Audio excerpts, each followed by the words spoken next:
میں حاجی محمد عباس میر، managing director میر کول company آپ سے اس وقت مخاطب ہوں۔ گزارش ہے کہ میر کول کمپنی 1960s میں ہمیں الاٹ کی گئی اور ابتدائی سے ہمیں ساتھزئی قبیلے سے ہمیشہ نیگیٹو وائبز آئیں اور ہمیں تنگ کیا گیا، اور 1975 میں کچھ بزرگوں نے بیٹھ کے ساتھزئی قبیلے کے ساتھ میر کول کمپنی کا ایک فیصلہ کرایا، جس کو مانا نہیں گیا اور دوبارہ بہت تنگ کیا گیا، اور 1986 سے لے کے 1990 تک سپریم کورٹ تک کیسز گئے، ایف آئی آرز ہوئیں، اور 1990 میں حکومت بلوچستان اور قبائلی عمائدین نے قرآن کو ضامن مان کے ایک فیصلہ تحریر کیا، اور اس میں تمام شرائط بیان کی گئیں،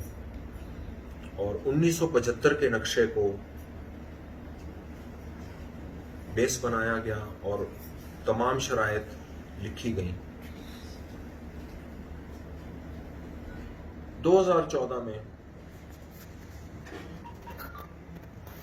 میر حیات ساتھزئی اور میر کول کمپنی کے درمیان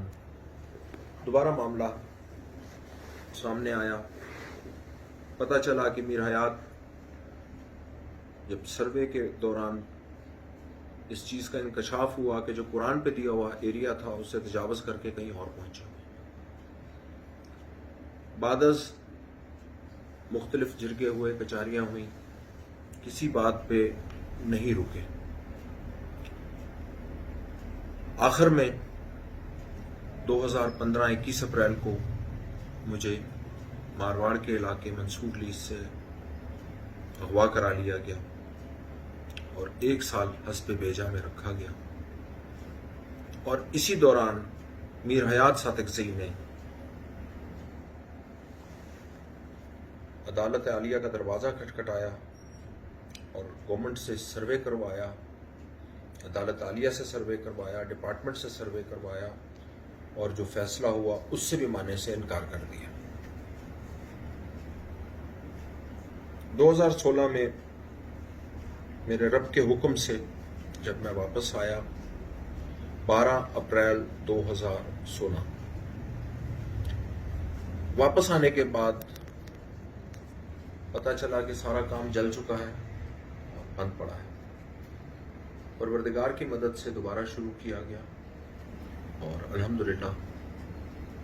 دوبارہ ریونیو جنریٹ کرنا شروع کیا، جابز جنریٹ کرنا شروع کی، اور گورنمنٹ کو ٹیکسز دینا شروع کیا۔ 2019 میں نان پروسیکیوشن کی وجہ سے ہمارا کیس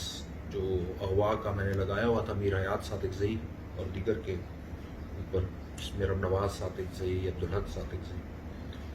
ملوث ہے میرے اغوا میں، تو وہ کیس نان پروسیکیوشن کی وجہ سے عدالت سے ڈسمس ہو گیا، جو سپریم کورٹ آف پاکستان میں ہماری پٹیشن پڑی ہوئی۔ درین اثنا ہماری گاڑیاں الٹا دی گئیں، ہم پہ جھوٹی ایف آئی آر کر دی گئیں، اور اس کے بعد جب پھر بھی کچھ نہیں بن سکا تو میرے پاس ایک جرگہ آ گیا، اس میں شیرباز ساتھزئی، میر غور خان ساتھزئی، عنایت ساتھزئی اور کریم ساتھزئی، اور انہوں نے آ کے کہا کہ عرض ہے کہ اب خیر کر دو۔ ہم خیر کی طرف چلے گئے، پھر اسماعیل صاحب کے ساتھ بیٹھ گئے، انہوں نے کہا خیر کر دو، ہم خیر کی طرف چلے گئے۔ اسی اثنا میں 2019 میں انہوں نے ایک پریس کانفرنس کر لی۔ پریس کانفرنس میں انہوں نے حکومت سے درخواست کی کہ اس معاملے کو ٹیک اپ کیا جائے، اس کو حل کیا جائے، اور گورنمنٹ نے ایک کمیٹی تشکیل دی جو کمشنر صاحب نے ہیڈ کی، اور اس میں ڈپارٹمنٹس کو بلایا گیا، جس میں ایف سی، ڈی سی صاحب، D G mine and mineral, اور کمیٹی نے یہ فیصلہ کیا کہ ہم دوبارہ سروے کرتے ہیں اور ان کی تسلی کرا دیتے ہیں۔ دوبارہ سروے ہوا، اب حیات صاحب کی مائنوں کے علاوہ اسماعیل صاحب کی مائنیں بھی گیون ایریے سے باہر آ گئی، جو فیصلے کو ماننے سے انکار کر دیا گیا۔ درین اثنا یہ وقت گزر گیا اور گورنمنٹ کے آرڈرز آ گئے اور اس آرڈرز کے مطابق ان کا کام بند کر دیا گیا۔ ان کے دو لوگ جو تیمور اور جعفر کے نام سے گرفتار ہوئے، اور ہم نے کہا ہم نے ایف آئی آر نہیں کرنی، ہم چاہیں گے کہ یہ معاملہ حل ہو جائے، اور اس کا ایک ڈاکیومنٹ ہم نے وہاں پہ کمشنر آفس میں سائن کیا۔ پھر اسماعیل صاحب کے ساتھ ہم بیٹھے، بہت کوشش کی کہ یہ معاملہ حل ہو جائے،